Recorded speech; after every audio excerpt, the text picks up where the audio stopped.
বাৎসরিক যে বিজু মেলা হয় সেটা এবার গোমতী ডিস্ট্রিক্টে, যেখানে অমরপুর বিধানসভা কেন্দ্র অধীনে হতে যাচ্ছে। স্বাভাবিকভাবে এটা ডিস্ট্রিক্টের কাছে একটা প্রেস্টিজ, এরকম এই মেলা এখানে এবার রাজ্যব্যাপী মেলাটা হচ্ছে। এটা নিয়ে এখানে আজকে আমাদের একটা প্রস্তুতি কমিটির সঙ্গে এবং মাননীয় সভাধিপতি গোমতী জেলা, মাননীয় বিধায়কগণ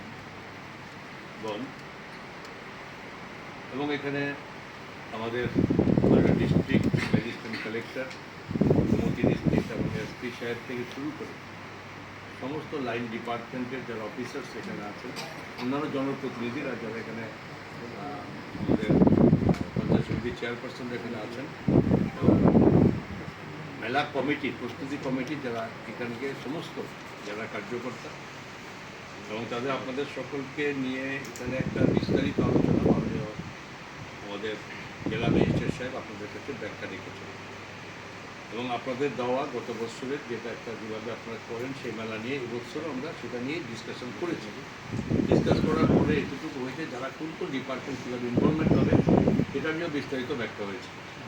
এবং মেলা যাতে সঠিক সুন্দরভাবে হয় এবং এটার জন্য সকলের সমস্ত লাইন ডিপার্টমেন্টের মানে সহযোগিতা এটা একমাত্র সম্ভব হবে।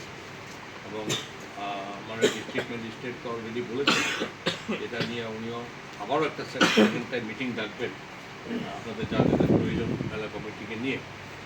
এবং সেই সঙ্গে আমাদের যে বিধানসভা কেন্দ্র হবে সেখানে আমাদের মাননীয় বিধায়ক রঞ্জিত দাস আছে, এখানে কোথাও কোথাও গ্যাপ থাকলে সেখানে অবশ্যই আমাদের বিধায়ক যেহেতু নিজ এলাকা হয় গুরুত্ব দিয়ে সেটা অন্তত মেকআপ করে দেবে এবং নিজেই বলেছে।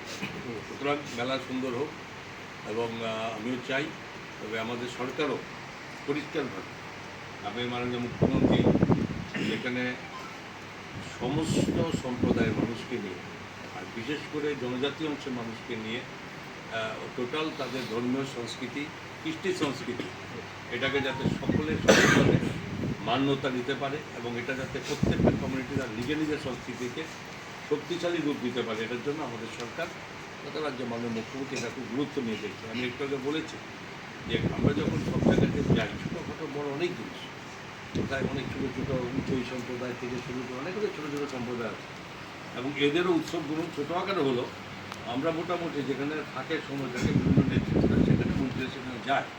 এটা একমাত্র কারণ যেখানে প্রত্যেকটা উৎসাহ এটাকে মানে মান্যতা দেওয়ার পরে যখন সব জায়গায় যেত কোথাও কোথাও কম এরকম ট্রাইবেল ওয়েলফেয়ারের গত বাজেটে মানে মুখ্যমন্ত্রী সেই বাজেট থেকে যা ছিল প্রায় দ্বিগুণ সেখানে দিয়েছে, যাতে কোনো কমিউনিটি যাতে কোথাও তাদের সংস্কৃতি, তাদের কৃষ্টি সংস্কৃতি একটা উৎসব যেখানে তারা সুযোগ করতে পারে। আমরাও সেটা চাই এবং আমরা একটা সমস্যার কথা বলেছি, সেটা হলে কি হবে সেটা ব্যাখ্যা করে দেওয়া হয়েছে।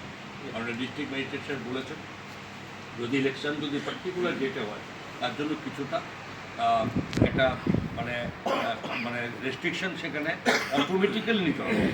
এটা কিন্তু আগে বলে দেওয়া উচিত, কারণ এটা আপনারা একটা কমিউনিটির প্রতিনিধি, আপনারা মেলা হবে বাৎসরিক মেলা হতেই হবে ওই তারিখে।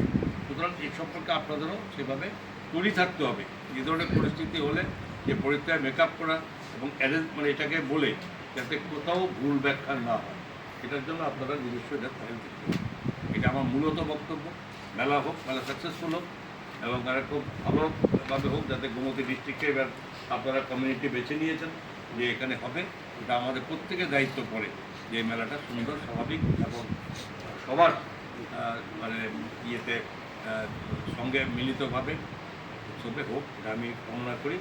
সকলকে ধন্যবাদ জানাচ্ছি। মেলা কমিটিও কিছু বলি যে আপনাদের অনেক দায়িত্ব আছে, মেলা কমিটি মানে অনেক দায়িত্ব, সবাই সহযোগিতা করবে কিন্তু সুশৃঙ্খলভাবে একটা শৃঙ্খলাবদ্ধ যাতে মেলা খুবভাবে কোথাও কেউ না বলতে পারে যে মেলাটাকে নিয়ে কোথাও একটা মানে কী বলবো এটাকে আনওয়ান্টেড সিচুয়েশান, এটা একটু আমরা চাই না। এটা ধন্যবাদ।